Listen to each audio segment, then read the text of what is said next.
My sisters and brothers, the Lord be with you.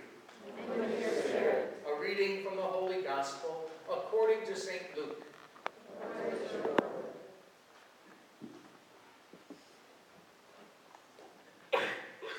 While some people were speaking about how the temple was adorned with costly stones and votive offerings, Jesus said, "All that you see here, the days will come when there will not be left a stone upon another stone that will not be thrown down." Then they asked him, "Teacher, when will this happen? And what sign will there be when all these things are about to happen?" He answered, "See that you not be deceived. For many will come in my name, saying, 'I am he,' and the time has come. Do not follow them. When you hear of wars and insurrections, do not be terrified, for such things must happen first, but it will not immediately be the end." Then he said to them, "Nation will rise against nation, and kingdom against kingdom. There will be powerful earthquakes, famines, and plagues from place to place, and awesome sights and mighty signs will come from the sky. Before all this happens, however, they will seize you and persecute you.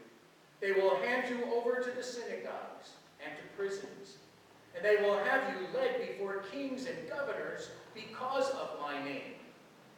It will lead to you giving testimony. Remember, you are not to prepare your defense beforehand, for I myself shall give you a wisdom in speaking that all your adversaries will be powerless to resist or refute. You will even be handed over by parents, brothers, relatives, and friends, and they will put some of you to death. You will be hated by all because of my name, but not a hair on your head will be destroyed. By your perseverance, you will secure your lives." The Gospel of the Lord.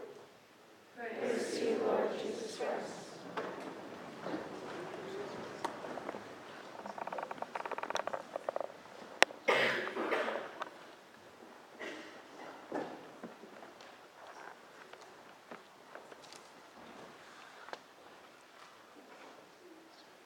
My first year of seminary was our novitiate in 1975, and it was St. Joseph Cupertino Novitiate Friary in Ellicott City, Maryland.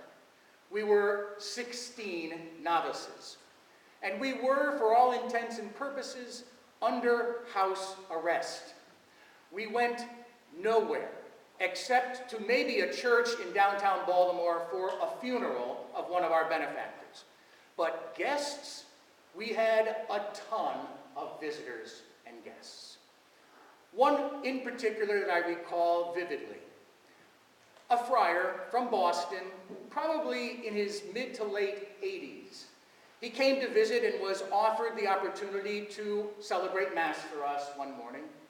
And he did, and he started to tell us about a time when he was in Italy that he witnessed an exorcism. An exorcism. He was telling us of such drastic things, bodily contortions, foreign languages being spoken by this person. We were all on the edges of our seats, frightened. And there was a lull. And then he said at the end, "Now don't be scared." Too late. Easier said than done. We are scared sometimes. We are afraid sometimes. How many of you remember the boogeyman? The boogeyman. Yeah. Where does the boogeyman live? Under your bed. Under the bed. That's right. Under the bed, or in the closet, or in the shadows, right? We are sometimes afraid of the dark, even though there may be nothing there. I heard a wonderful story about a farmer and his son. This was prior to the days of electric lights. The farmer said to his son, "Go out to the barn, please, and make sure the barn door is closed." And the boy opened the door and he looked. He said, "It's dark. I'm afraid. I'm not going." So the farmer, the father, lit a lantern, handed it to his son, and he said, "Okay, open the house door and hold it out there, and tell me what you see." And the boy said, "I see the mulberry tree." And the dad said, "Now walk to the mulberry tree." He got to the mulberry tree, and the father said, "Hold out the lantern." The boy did. The father said, "What do you see?" And the boy said, "I see the oak tree." And the father said, "Now walk to the oak tree." Son did. He gets to the oak tree, and the father said, "Hold out the lantern. What do you see?" The boy said, "I see the barn." And the father said, "Now walk to the barn." A very simple, step by step, place by place, he maneuvered the dark and got to the barn. No more fear. Listening to the gospel today, Jesus talking about the end times. We are 2 weeks away from the beginning of a new liturgical season, so we are asked to focus on the end, and he paints a pretty scary picture. Wars, insurrections, plagues, kingdoms against kingdoms, nations against nations. Almost like reading the New York Times on Sunday, no? Or listening to the evening nightly news. Maybe if we took an opportunity to go to the local courthouse or the state courthouse or the federal courthouse, we'd hear the same stories of violence, personal abuse. My friends, Jesus wasn't talking about some future time. He was talking about now, because what he talked about to the disciples, all those terrifying things, have happened since the beginning of time to all people. What is his advice to his disciples? By your perseverance, you will secure your lives. Perseverance in what? Perseverance in the work we're called to do as believers. Perseverance in being disciples. Perseverance in being Christ-like. What a fantastic model we have right now in our Holy Father, Pope Francis. He took off the pointy hat. He put down the gold stick. He took off the gloves and the Prada shoes. He left the palace and came down among his people to show them the persona of Christ. He came to show them his true work as the Holy Father was to offer compassion and love and kindness and generosity to his people. My brothers and sisters, that's our job. Our job is to make Christ present here and now, so we begin to build the kingdom that will come at another time. In the seminary, I learned a wonderful phrase, yam yam nandum, about the kingdom. Already here, but not yet complete. We complete it each day by our acts of kindness and compassion and generosity and forgiveness. And you might say, who, me? I'm contributing that little bit of me to that big, big kingdom that we're supposed to build? Yes, it is you. Archbishop Romero was murdered in 1980 in El Salvador. He calls this prayer a step along the way. Bear with me. It helps now and then to step back and take a long view. The kingdom is not only beyond our efforts, it is even sometimes beyond our vision. We accomplish in our lifetime only a tiny fraction of the magnificent enterprise that is God's work. Nothing we do is complete, which is a way of saying that the kingdom always lies beyond.